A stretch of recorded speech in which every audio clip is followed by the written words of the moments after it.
Shalom. Thanks for joining me. I'm going to read in Matthew chapter 8, the last section of Matthew chapter 8, verses 28 through the end of the chapter, which is verse 34. And this is called Jesus Restores Two Demon-Possessed Men. Now remember in Matthew 8 and 9, Matthew is grouping together several miracles that Jesus has done in order to demonstrate the authority that Jesus has in different areas of life. We've seen authority over demons. We've seen authority over illnesses. We just saw the authority of Jesus over the wind and the waves when he calmed the storm. And last, we're going to see this again about his authority over demon possession. This is very interesting to think about this. Demons and demon possession. We're going to talk about this a little bit. So let's start here in verse 28. Ready? When he arrived at the other side in the region of the Gadarenes, but that's a Gentile section, by the way. So this is a Gentile area, not a Jewish area, but it's on the eastern shore of the Galilee, the Sea of Galilee. So he arrives in the region of the Gadarenes. Two demon-possessed men coming from the tombs met him. They were so violent that no one could pass that way. Now, it's interesting that Matthew says two demon-possessed men. There are parallel passages to this in Mark chapter 5 and Luke chapter 8. Both in Mark and in Luke, they only say one demon-possessed man came out. It becomes clear when you read this story that there may have been two demon-possessed men, but only one man was the one Jesus interacted with. So take a look at this now. Two demon-possessed men coming from the tombs met him. They were so violent that no one could pass that way. Notice one of the evidences of demon possession is extreme violence.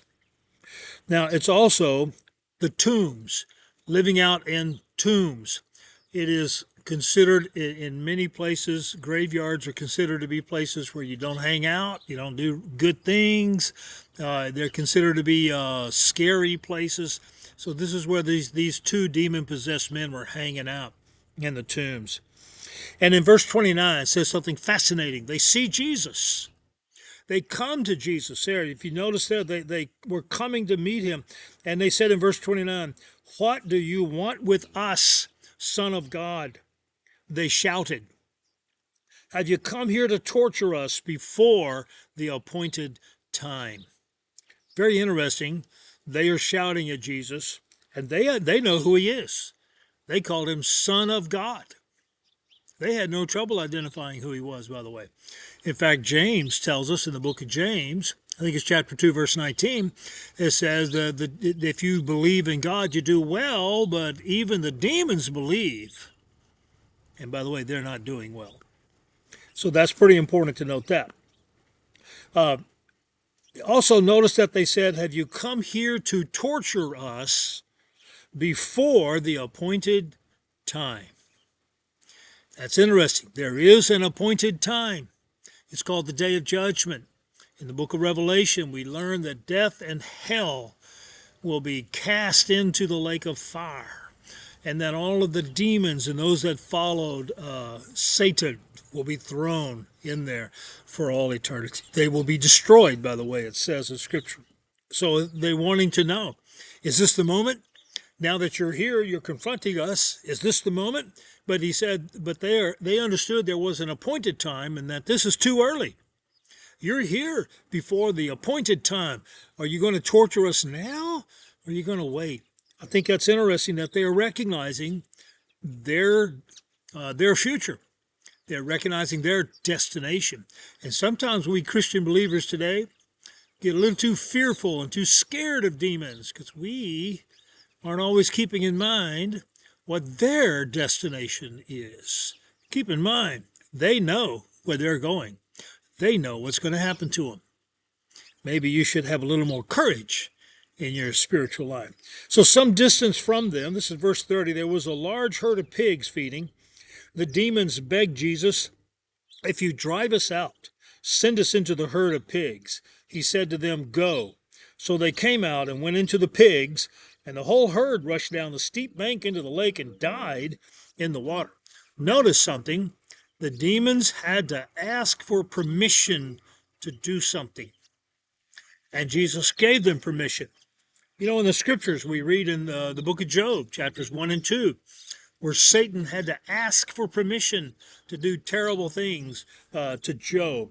Um, I'm trying to think of the other location, but that's the one that comes to mind right away. Demons are not like in their own authority. They are under the authority even of God, even of Jesus. Now, they asked for permission. They begged him, if you drive us out. Well, he did drive them out. And he drove them, and they were able to go into this whole herd of pigs. And as soon as they did that, this whole herd of pigs ran down off the cliff and drowned in the Sea of Galilee. One thing about demons and Satan, they love to kill. They love to destroy. They love to tear apart things. They hate life. And when you find groups of people who cherish death and hate life, they are followers of Satan. Doesn't matter what religion they say they are. But if they love death and they value death over life, they don't belong to God. All right, so they go into this lake. Now those tending the pigs, verse 33, those tending the pigs ran off, went into the town and reported all of this, including what had happened to the demon-possessed men. And then the whole town went out to meet Jesus, and when they saw him, they pleaded with him to leave their region. From their point of view, Jesus was the destructive one, because they had all these pigs that were just fine until Jesus showed up.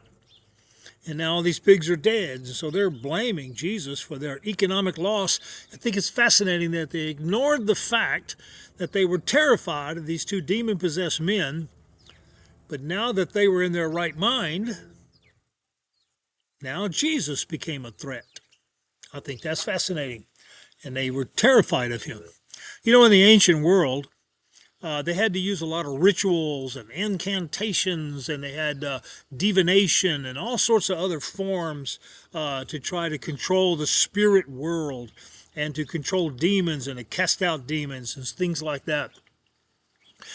Take a look at the scripture again and notice there are no rituals, there are no incantations, there is no divination. It's just simply the word of command from Jesus. Go. And they go. That's it. And if you belong to Jesus, that same power is in you.